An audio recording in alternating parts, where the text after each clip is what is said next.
chaque. Attends. 1, 2, 3, les désaltère-toi, c'est important. L'H2O, il n'y en aura plus bientôt sur cette terre. Jean-Claude. Dans 20-30 ans, il n'y en aura plus. Salut à tous et bienvenue sur Runtime. Alors lui c'est Gaspard et lui c'est Pierre. Et tous les deux ils ont créé une plateforme en 2019 qui s'appelle Mime. Elle permet à n'importe qui de créer du contenu exclusif et pour voir ces contenus, les utilisateurs doivent payer un abonnement. Ils ont fait 100 millions de chiffre d'affaires en 2023. C'est une vraie success story à la française. Regardez. Bon, merci beaucoup en tout cas d'avoir accepté d'être ici. Merci à toi. Merci Je vais vous Marco. passer chacun deux petites pancartes. D'accord, pas d'accord. D'accord, pas d'accord. Vous avez créé la boîte en parallèle de votre taf. Très d'accord. D'accord. Donc vraiment, Sûr. c'était vous finissez votre journée et après vous vous consacrez. Je pense qu'on passait plutôt notre journée à faire ça au taf. Ça, faut pas le dire. J'étais salarié, moi. Moi, j'avais une agence digitale à Lyon et donc je conseillais les entrepreneurs pour développer leur présence digitale. Et jusqu'au moment où je me suis rendu compte quand même que je préférais développer les miens. On créait toujours des petites choses en ligne avec Pierre et on a décidé de tester ça sans savoir si ça allait vraiment marcher. Et ça a marché tout de suite. Donc on a chacun arrêté notre job en même temps. Au bout de 6 mois à peu près. Ouais. Bien s'associer, c'est très important. D'accord. Oh putain, j'écoutais les minutes, pas d'accord. Pourtant, c'est facile des fois de mal s'associer. Alors c'est facile de mal s'associer, c'est difficile de bien s'associer, je pense. En fait, je dirais c'est difficile de tenir une association. Je pense que c'est plutôt ça l'enjeu. Et nous, on le soigne un peu comme un couple, tu vois. On s'interdit rien, on teste tout, tu vois. On s'est mis des règles en fait dès le départ, ce qui fait que ça dure dans le temps. On se met pas de pression l'un avec l'autre, on essaie de vivre à fond notre belle aventure. Et il n'y en a pas un qui a le boulard plus que l'autre. Ouais. C'est important. On est au même niveau. Ouais, c'est important. On l'a tous autant, tous les deux. Mais justement, vous vous êtes rencontrés dans quelles circonstances vous? On s'est rencontrés dans le même patelin d'où tu viens. On s'est rencontrés à Feur. À Feur, c'est un petit patelin du 42. On fait beaucoup de pubs pour la Loire en ce moment, grâce à Mime. Petite ville de 8000 habitants. Pas grand chose à faire, enfin en tout cas pour nous à l'époque, mais on a quitté Feur parce qu'on n'a pas eu le choix. Et nos parents étaient amis, donc on se voyait quand on était plus jeunes. Après on s'est un peu perdu de vue, on s'est retrouvés à Lyon. Et puis on a eu l'envie de bricoler sur internet. Justement, c'est qui de vous deux qui a pitché l'idée à l'autre? Pierre. Ouais, alors je dirais en même temps, l'idée elle a germé rapidement dans nos deux têtes. Et puis après, tu me parlais d'association, je pense que l'association elle était bonne, puisque moi je suis incapable de pondre une ligne de code. Ça fait depuis Gaspard s'est codé, donc le projet n'est comme ça. D'accord, pas d'accord, votre investissement de départ était de 80 €. D'accord. Peut-être 85. Nom de domaine. Ça nous a coûté le nom de domaine et il y avait Un an d'hébergement. l'hébergement était déjà compris avec le nom de domaine, non? L'inverse, mais oui, c'est ça. Ouais. Donc non, ça coûtait peanuts. On a essayé plein de choses, rien ne marchait vraiment. Et on en a un peu ras-le-bol, je pense qu'on était dans les derniers projets qu'on allait faire et puis on allait faire autre chose. C'est toujours le dernier, quand tu es au bord du précipice, qui marche tout de suite. C'est la légende de l'entrepreneur qui nous est arrivée. Mais justement, quand vous avez pitché l'idée à vos parents, qu'est-ce qu'ils vous ont dit? Ils vous ont dit fonce ou ils vous ont dit mais qu'est-ce que vous faites là? Je crois qu'on leur a rien pitché. Chacun sa vie. Nous, on faisait nos affaires et déjà, je pense qu'ils comprenaient pas nos métiers. Moi, ils savaient pas ce que je faisais avant. Ils le comprenaient, mais enfin vite fait. Donc l'idée de leur expliquer qu'on part dans un secteur de la créateur économie pour permettre à des gens de monétiser leur communauté ou leur contenu, leur expertise, là je pense que ils sont dans la capacité de comprendre le sujet. Nos amis, eux, comprenaient ce qu'on faisait, forcément. Ça amusait nos amis de voir qu'on se lançait sur un projet from scratch. Et au départ, le projet initial était d'autant plus marrant qu'on a eu très vite aussi beaucoup de gens issus de la télé-réalité. Donc forcément, c'est une industrie attractive qui suscite beaucoup de questions, beaucoup d'interrogations, beaucoup de curiosité. Et nous-mêmes, on était curieux aussi, au tout départ, de découvrir un univers qui nous était complètement inconnu et dans lequel on a voulu mettre un petit peu d'ordre, et puis de redonner un peu de valeur justement. Si tu vois, à l'époque, il y avait toute la partie des placements produits et nous, on était très loin de ça et on voulait offrir un modèle revenu complètement différent en redistribuant la valeur à ceux qui créaient le contenu. C'était ça le postulat de départ. Ouais, justement, ça arrivait un peu dans la tendance où les placements de produits commençaient à être très critiqués et puis vous offrez une nouvelle manière de monétiser les contenus pour les créateurs. Bah ouais, c'était critiqué parce que tu vois, les influenceurs faisaient toujours la pub de produits en fait qu'ils n'avaient même pas testé eux-mêmes, ils étaient simplement payés pour. Donc en fait, on perdait l'authenticité de tous les contenus que tu trouvais sur les plateformes. Donc ça s'est essoufflé et nous, on est arrivé à ce moment-là, on est arrivé en même temps que le Covid en plus. Donc les créateurs cherchaient de nouvelles sources de revenus. C'est pour ça que nous, on a une montée extraordinaire dès le départ. On est tombé aussi au bon moment. C'est toujours un peu de chance l'entrepreneuriat. C'est passé comment au tout début pour voir les premiers créateurs? Vous avez pris votre téléphone? Oui, exactement, à la main. On les a appelés. On les a tous contactés, enfin tous.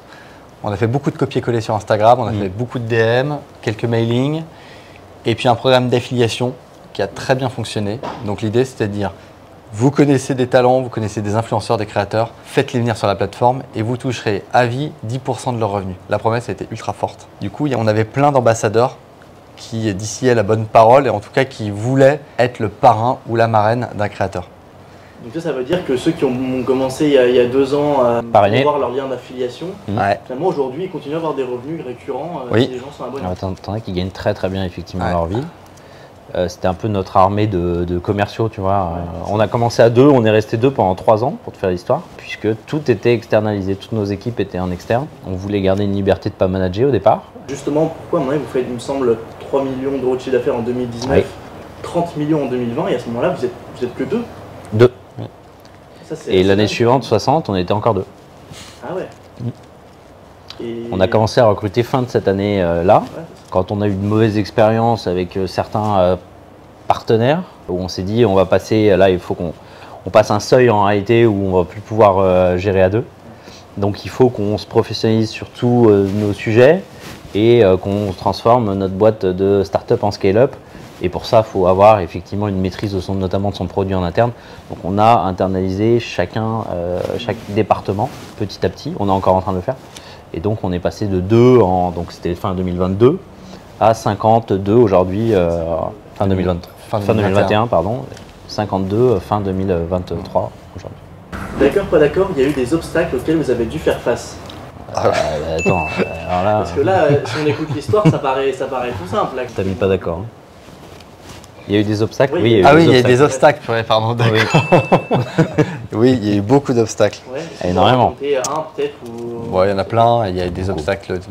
Un gros obstacle qu'on a eu, c'est un obstacle d'ordre technique. Ça, c'est souvent quelque chose qui nous a marqué, et donc qui nous vient spontanément, je pense, dans la tête. C'est qu'on a fait le choix d'externaliser la tech, justement, en 2020. Et ça a été le pire des choix qu'on ait pris, puisque du coup, on n'avait plus la maîtrise technique de notre plateforme. Et le jour où on appuyait sur le bouton pour mettre en ligne cette nouvelle plateforme, c'était une plateforme qui ne marchait pas, qui avait pris du retard dans la livraison, qui était buggée, etc. Donc ça a été un échec cuisant qui nous a obligés justement à rebondir, à prendre des décisions, c'est-à-dire recruter nos premières personnes justement sur la partie technique, donc recruter un CTO. Et puis ensuite, accepter l'idée de se faire une vraie team en interne et de recruter.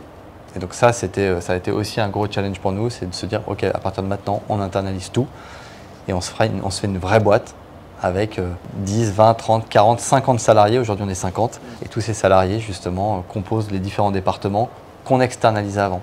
La tech, le produit, le design, la com. Donc ça a été un gros sujet, le recrutement. Oui, justement, le recrutement, on sent qu'il y a une bonne atmosphère. Ici, c'est tout open space. J'ai vu qu'il y avait des nerfs aussi sur la table. C'est important. Il y a un ramasse-flèche aussi. Il y a un ramasse-nerf, ouais. Un ramasse-nerf. C'est un petit chariot comme ça que tu promènes dans le truc. Ouais. Le dernier. Pour ne pas te baisser, c'est important. Je crois même qu'il y a eu un Secret Santa, c'était un gilet de chasseur où tu peux ranger tes flèches nerf. C'est moi qui l'ai offert. Ouais. Le but, normalement, c'est que le matin, tu arrives, tu prends un nerf et ça se bastonne, c'est important. Dès le matin. Plus efficace qu'un café, ça, pour... Oh oui. Tu sais, nous, on vient de la Loire et toi aussi, on est chasseurs là-bas. Ouais. Moi, je déconne, je suis pas chasseur. S'il y a des chasseurs, des anti-chasses, pas de risque. Et puis, ça a été aussi important pour vous de sécuriser peut-être la plateforme et aussi peut-être d'éviter qu'il y ait de la haine envers les créateurs et donc peut-être de supprimer aussi les commentaires. Il me semble qu'on ne peut pas mettre de commentaires sur la plateforme. On n'a pas ce problème-là chez nous, donc c'est génial. Parce que tous les réseaux sociaux ont ce problème et ne savent pas le gérer. Nous, on n'a pas permis le commentaire.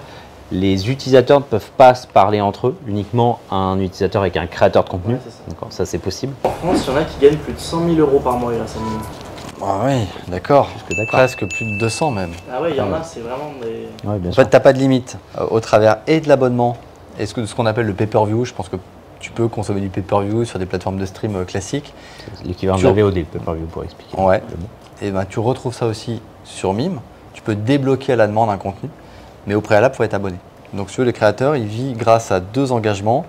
L'abonnement, qui lui rapporte des revenus récurrents, parce que l'abonnement, ça retombe tous les mois. Et puis après, le pay-per-view, qui est du contenu add-on, mais qui peut représenter 50% de revenus d'un créateur. Et donc, plus le créateur va avoir une grosse communauté embarquée payante, plus le créateur va prendre du temps à répondre aussi à ses abonnés, va créer de l'interaction, de l'engagement, plus le créateur générera des revenus. Et donc il n'y a pas de limite vraiment, tu le vois. Et puis après, tu as aussi différents prix d'abonnement qui fait que le créateur peut gagner plus ou moins d'argent. Il peut set-up, si tu veux, son abonnement entre 5 € par mois et 100 € par mois. Très peu de créateurs à 100 €, mais on a beaucoup de créateurs qui sont autour de 9,90 € par mois.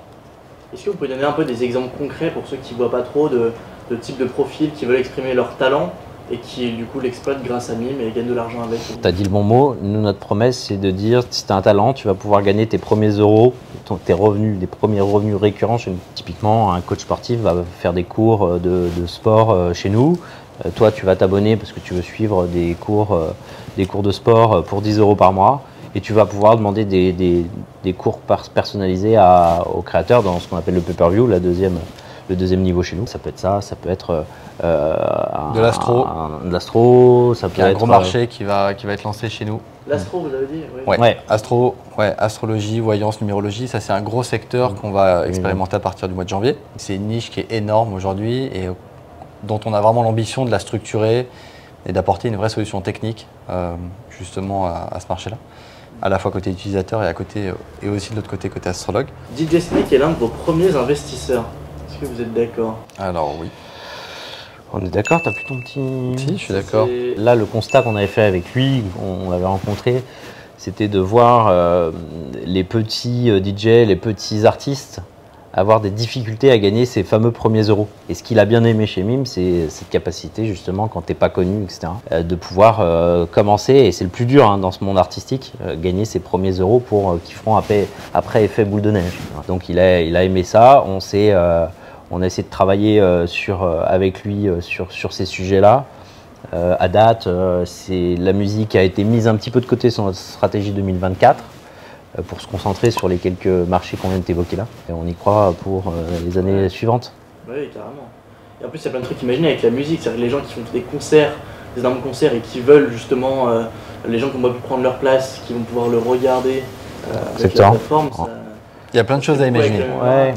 Tout est une question de produit, tu vois. Ouais. Donc si demain on a vraiment envie d'adresser massivement la musique, l'industrie musicale, et de plaire justement aux fans de groupes, de DJ, de rappeurs, il faut qu'on ait une promesse forte sur le produit qui sera disponible. C'est-à-dire qu'il faut que la promesse elle soit forte du coup pour l'artiste et qu'elle soit forte pour l'utilisateur. D'accord, pas d'accord, vous avez passé le cap des 100 millions de chiffre d'affaires en 2023. Alors, les deux. On avait l'objectif ambitieux des 100. Ouais. On va être très proche de cet objectif. Ouais. T'as mis quoi toi? D'accord. Ouais. Et on va être un petit peu en dessous de l'objectif. Voilà. Un tout petit peu en dessous. On va être un peu de l'objectif, mais c'est quand même une super perf de l'équipe et de la belle boîte. croissance, ouais. Parce que la croissance, elle est là. 100 millions de volume d'affaires encaissés sur 2023, même si on est un peu en dessous, c'est quand même une belle perf. Pour une boîte qui est bootstrap, on n'a jamais levé. Donc on est en fonds propres depuis le début. Sachant que ça a été aussi une année ultra stratégique pour Mime, puisque c'est une année où on s'est structuré. C'était, on va dire, l'année de la structuration. Donc on a recruté sur des postes importants. On a dû faire des choix de réorganisation interne.